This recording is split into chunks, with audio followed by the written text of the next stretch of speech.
Welcome to another All 22 Tuesday, a collaboration between First Down Playbook and USA Football. I'm Keith Grabowski, the host of USA Football's Coach and Coordinator podcast, and joining me, as always, throughout the season, Charlie Coiner, who is the founder and CEO of First Down Playbook and a former NFL coach. Charlie, great to be talking ball again. Hey, good to be here, Keith. Glad the sun came up this morning. I know it wasn't a very good night for you last night in football, but hey, Yeah. sun always comes up. That's right. I mean, I did have the opportunity to meet all those guys from the Quarterback Collective, quite a few San Francisco coaches. So, I know those guys are always happy for them. But, of course, anytime the Browns lose, it stings a little bit. And then also joining us is our content coordinator and analyst at USA Football, Zach Dunn. Zach, I know you're not a huge Browns fan, even though you're from Ohio, but I'm sure you were up watching that game as well. For sure, Keith. I'm a big fan of Shanahan and all those guys out there with what they do with their scheme. They're very creative and very good.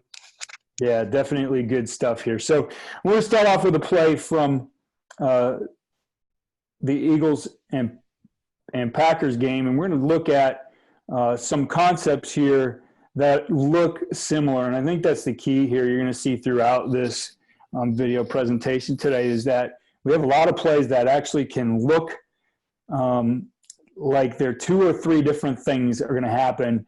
And you start to see that. You see a little bit of the hesitation of the defense on the edge that's really being attacked by these. So, Charlie, I'll kick it over to you to explain what we've got going on here. Yeah, from a big picture point of view, the thing that stuck out to me, and these plays are actually from last week, and every now and then we want to take the time to really go back and look. The thing that jumped out at me is that sometimes you'll watch an analysis of a play, guys like us on Monday, Tuesday, or Wednesday, and we can pick out the exact way to play that play on the defensive side of the ball, or maybe on the offense, exactly how to beat that defense. But what I see a lot of people do out there is not take into consideration what else has gone into leading up to that play. What else has the defense been working on? And you don't defend a play in football, not at this level anyway. And at the high school level, you better not either.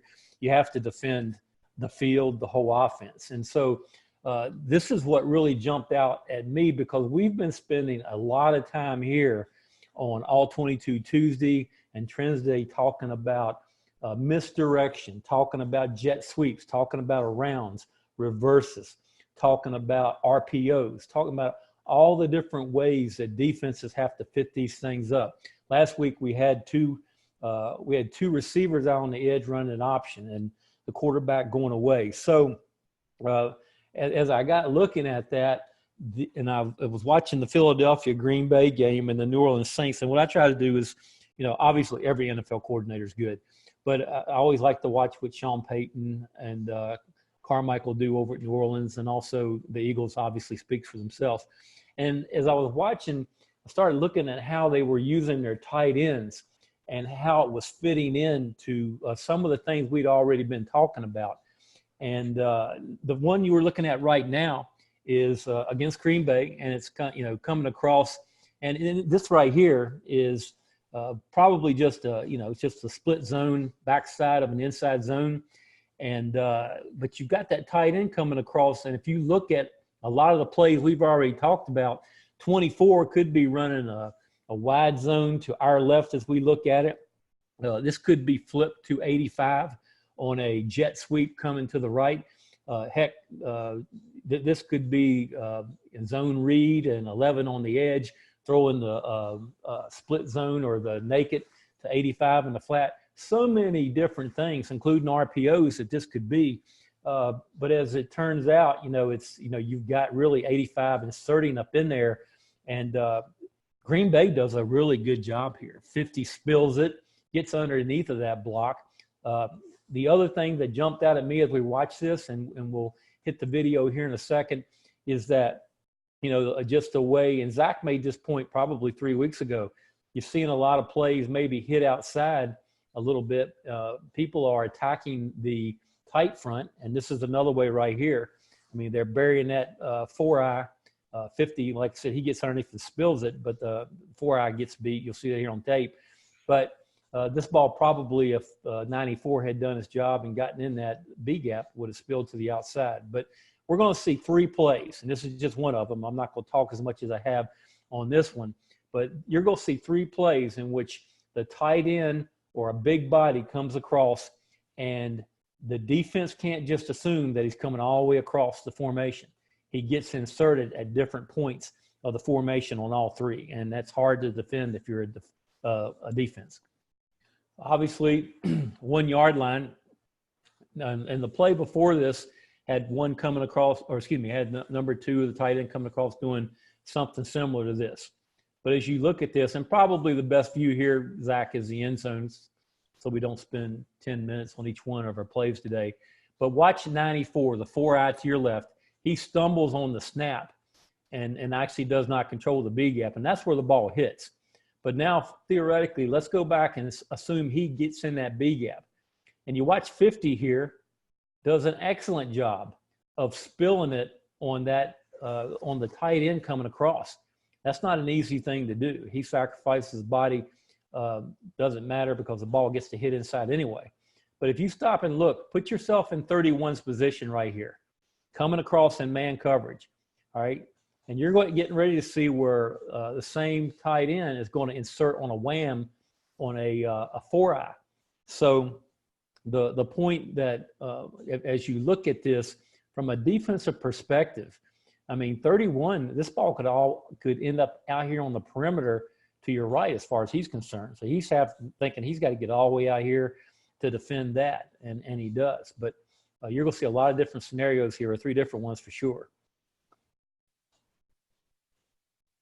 Here's the second one. You've got 89 this time coming across, and this time it's a wham play. And we'll get to the video pretty quick here. It's a 404 or tight front. They're slanting inside. Green Bay is, okay? But once again, could be, other than the quarterback under center, could be pretty much the same thing as what we just saw. But this time, now 38's got him in man coverage, coming over. And for this play to be stopped, in my opinion, like I said, there's a lot of different ways of doing it. Green Bay may have a different answer, but 38 needs to be part of the fit where it hits right here. But just because they've been bringing that big body across and cutting off the backside of a zone, maybe trapping, maybe getting him a jet every now and then, maybe whatever, maybe run the slide naked to the right. He overruns this thing, and there's nobody to fit on this run right here. So you can see once again, tight front, and they're even to their disadvantage. Green Bay, they stunt to a bear. They stunt to 2 threes. But if you watch, put yourself in 38's position right here. I mean, he's thinking, good grief, that guy, who knows? Quarterback could even, from the center, from under the center, quarterback could actually hand that tight end. And so you start looking as a defensive coordinator, wondering, man, if that guy's going to come over in man coverage, it could be a toss crack, it could be a wham, it could be a trap. You will see New Orleans run here in a second. Could be the backside cut off on a split zone. Could be read option, and he's just going to keep going. Could be slide naked. So the point that I'm trying to make today, guys, and from the offensive side of it, nothing here that you could not run in high school. Certainly in college, they already are running it. And I know some high schools probably are too, but just to keep in mind, it's not the physicality of a wham play and all that. That's been around for a million years, and trust me, 94 will find him the next time too. But it's just, I think, very creative how they're using the motion with that big guy and tying it into some of the things we've already been talking about the first 4 or 5 weeks of the season. Let's watch this third one here, Zach, that the Saints are running. I'll tell you, the guy who really didn't get what he bargained for on that play was 31. He just thought he was going to play tight end man there. He got Jason Peters up in his face blocking a choke defender. That's right. Let's take a look at that next one. I love how all these start to fit together because, you're thinking about what the defense is seeing again and again. It really makes it tough. All right. So yeah, now we're looking at this one right here. Now this is the Saints, and they're playing the Cowboys, and different game obviously. So what they do, they line up in bunch to the right. They got a close split by number 80 on the backside. They shift 89 over, get some type of idea. It's zone. I don't believe anybody comes over in man coverage, but now they've got 2 to each side, different types of bunch. 80's on the line of scrimmage and 13. But then once again, they bring 19 over in motion, and here we go. We're sitting there looking at, this could be a zone going to the left and 89 cutting off the backside of zone. This could be a wham play like we just looked at. This could be a slide naked. Well, as it turns out with the Saints, this ends up being a downhill trap. And you can see the path of the offensive lineman. This is a downhill play that's going to end up hitting in the B or C gap. All right. And just one more example of, there's another big body. There's misdirection like we've been talking about. You got to believe they probably got an RPO off of this somewhere. That ball could have been flipped to 19. It could have been handed to 5. There could, could have been handed to 41. Bridgewater, number 5, could be running an RPO. So a lot of different things. And watch the Cowboys react to this thing. It's a little bit like some of the others we've seen. Some are paralyzed and some are running the wrong direction.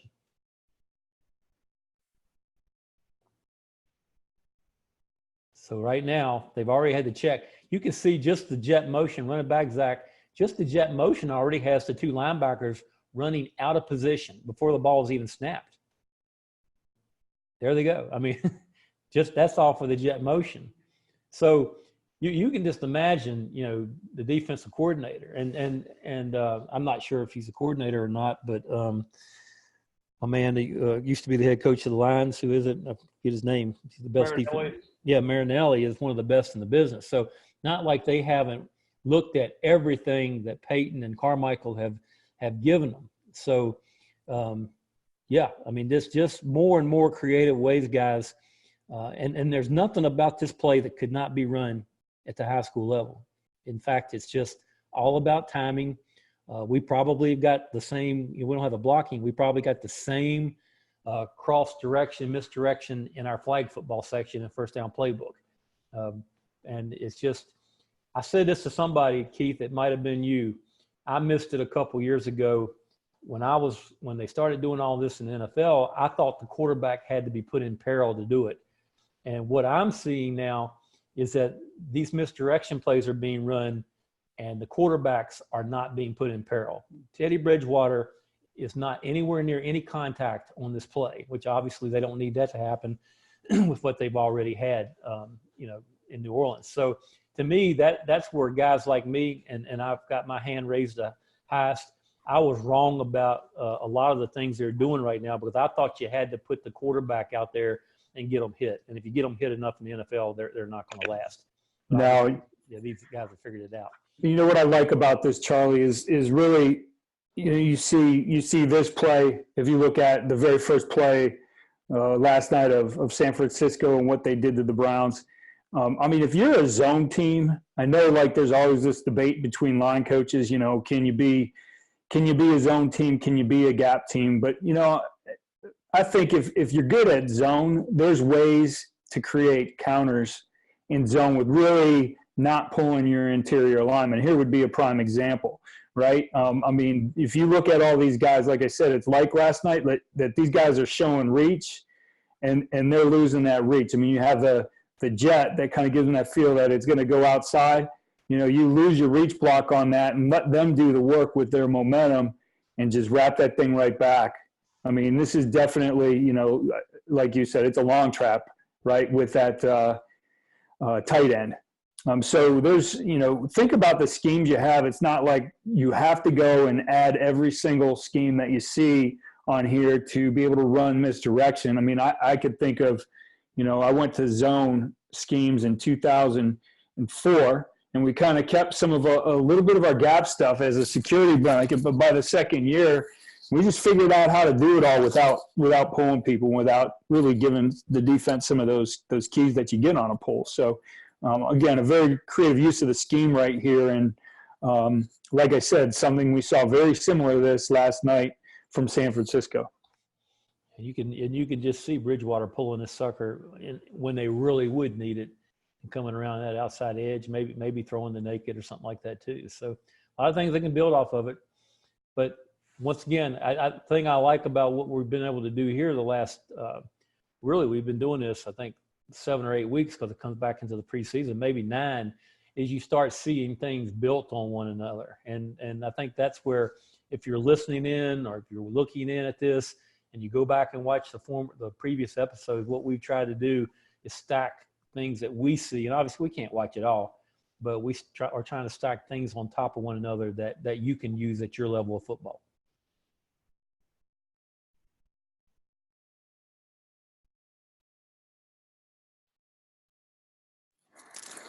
Okay, so here's one that I really like, and I think as Zach has it drawn up, I believe this would be Haas. What is it, H juke or Y juke? Which one is it, Zach? It's an H jerk. H. And, whatever you call the play, Patriots terminology is juke. I know when I learned it, the coach teaching it to me called it dodge. I mean, it's an option route. And what I feel as you look at this, it's probably the best way, especially at the high school level, to teach the option route. Very hard to teach an option route on the run and be right all the time and have the quarterback know what you're doing. And I think you think about how this is taught, really there's 3 succinct things that can happen. So we're focusing on 22 here. And the idea of the other routes, you could really build a number of things into this. I do really like the one that's drawn right here. But it doesn't necessarily have to be this one. You need your quarterback to be able to clear the area, in this case to the left, by taking his eyes that way first. So in this case, he's going to look at 12. And honestly, when we would teach it, if he has that seam, go ahead and take it, right? If that's your first look, go ahead and plant and throw. But if not, you've moved people and you've opened up the area then for 22 to operate in. The other guys on the other side, they're really not part of the equation the way it's drawn. I mean, they're just trying to take guys out with them. But basically, three things here that you teach your guy. 22, first of all, is always going to run what appears to be a hitch. So he's going to stop and turn to the line, to the quarterback, right, towards the line of scrimmage. And the important thing there is if there is nobody on him, he's going to get the ball now. He doesn't have to do anything. Get the ball and pierce the defense. After that, though, as the defender starts to attack him, it's really based on how that defender attacks. So if that defender is attacking over the top of him, he's going to basically run underneath him, get the ball, and then, again, pierce the defense. Now, if that guy were to come underneath, like he was going to take that hitch portion away, then he would just be able to direct this over the top into that void there as well. So we saw a couple versions of this. We saw it last year, I believe, in I'm not sure if it was the Super Bowl. Was that the Super Bowl, Zach, and the championship game from the Patriots? Yeah, it was the Super Bowl. New England ran it 3 straight times. 3 straight times, yeah, in the Super Bowl. But a very effective play. So we have one here from the Carolina game, and we also have one from Florida against Auburn.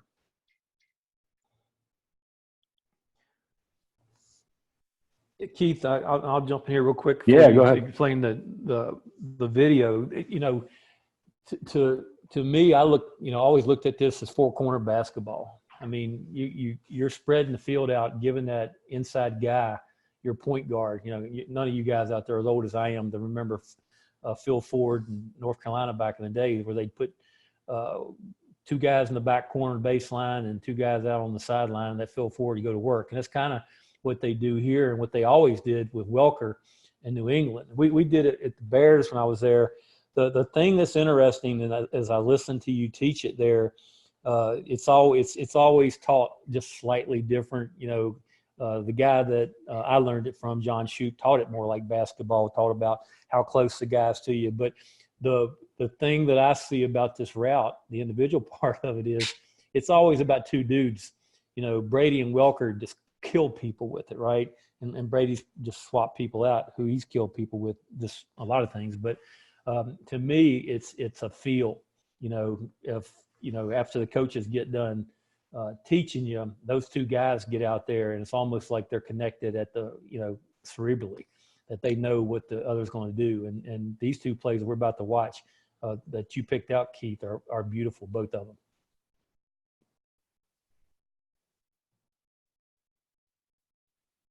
So you see right there, and again, some variations. I mean, he kind of makes it look like he's going to plant outside and set that guy a little bit outside of him to come underneath.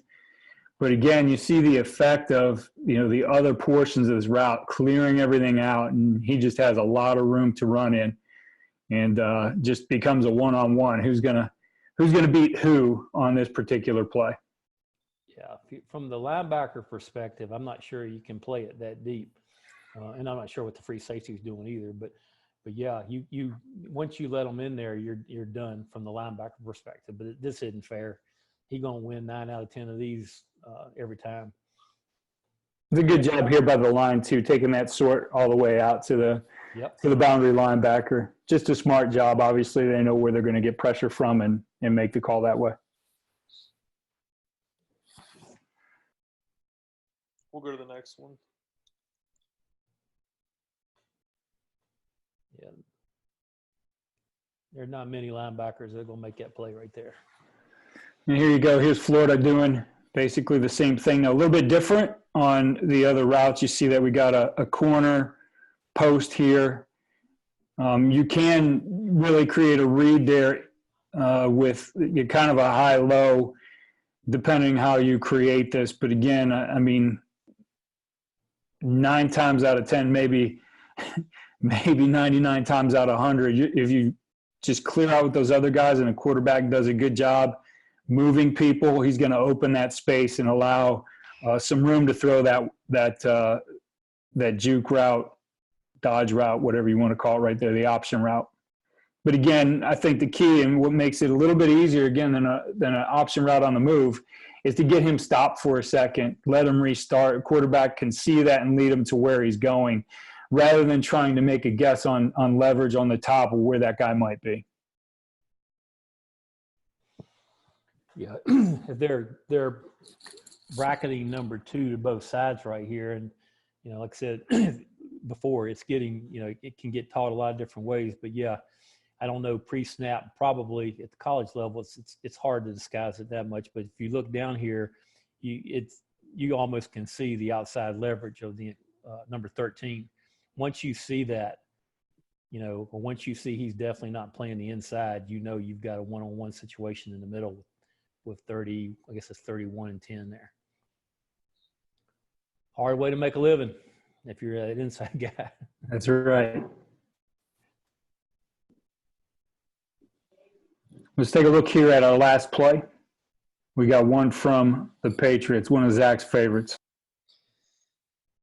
Yeah, Keith, so this is a play that New England's been running for probably almost 20 years now, since Charlie Weiss was the OC there, and they moved on to O'Brien, and now back to Josh McDaniels. But this is just an old-fashioned power pass, and New England's run it for years, and they're running against anything. They're running against cover 2, running against man, against cover 3 quarters. It really don't matter.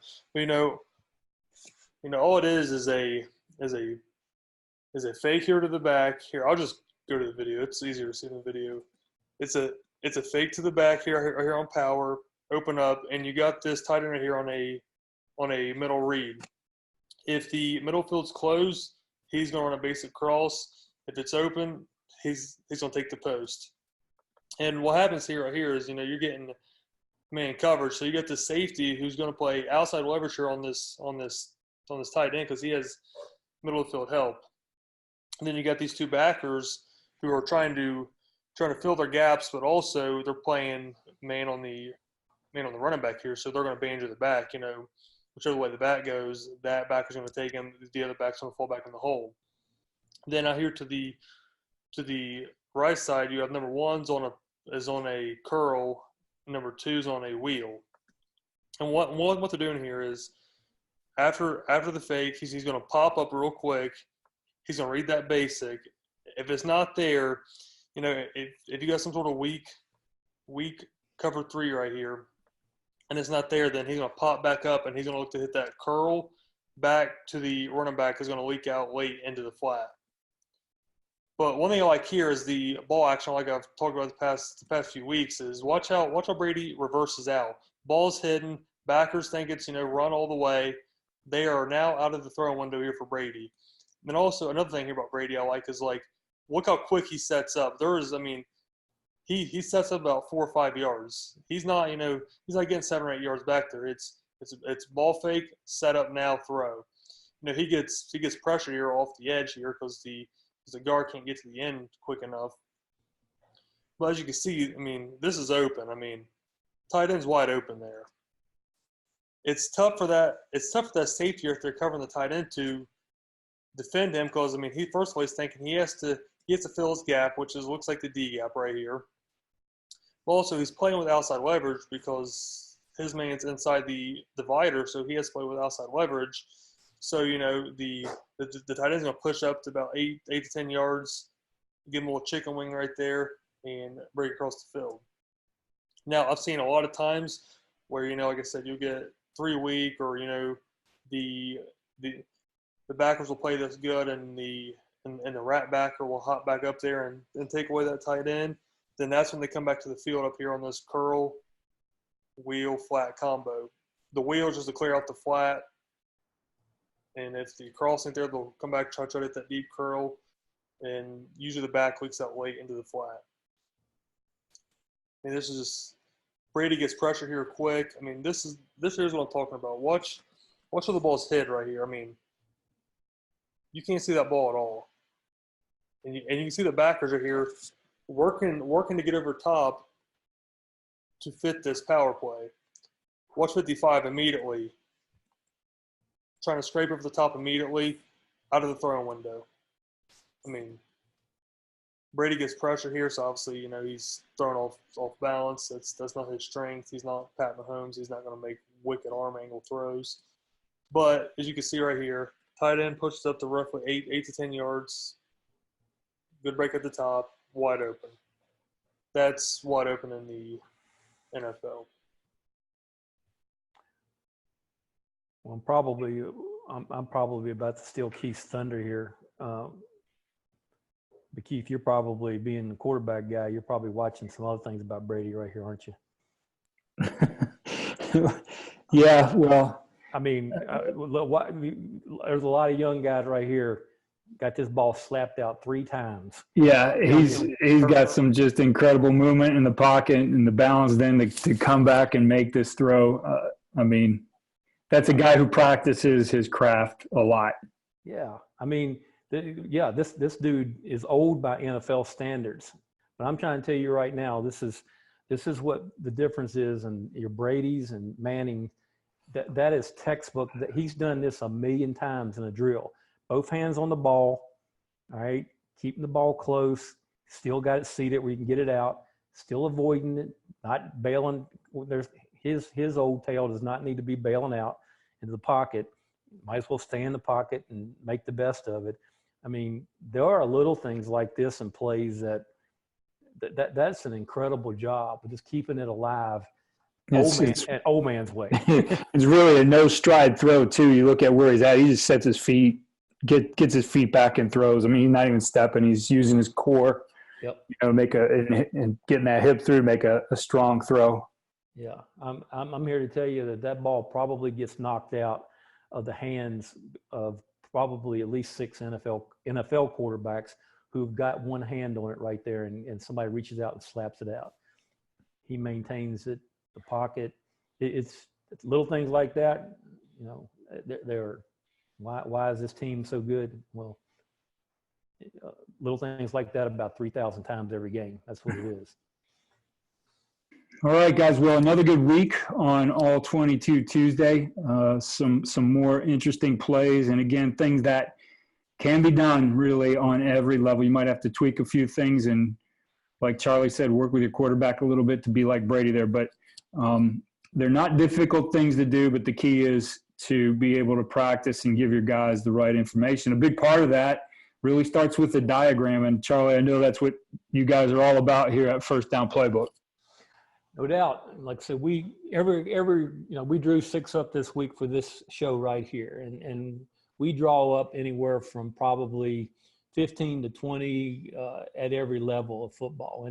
And yeah, you got to have Jimmys and Joes. You got to have players. But if you go there and you don't have any type of drawing or diagram, you're in trouble too. So that's what we do at First Down Playbook, and you can find us at firstdownplaybook.com. Or if you just want to come look at our free stuff, and that's all right too, you go to blog.firstdownplaybook.com. Every single day of the year, we put something up. Well, guys, I look forward to it again next week. And as always, two days from now, the cycle starts over and we start watching games again to find some things that we'll talk about here. Thanks, Keith. Look forward to being back next week.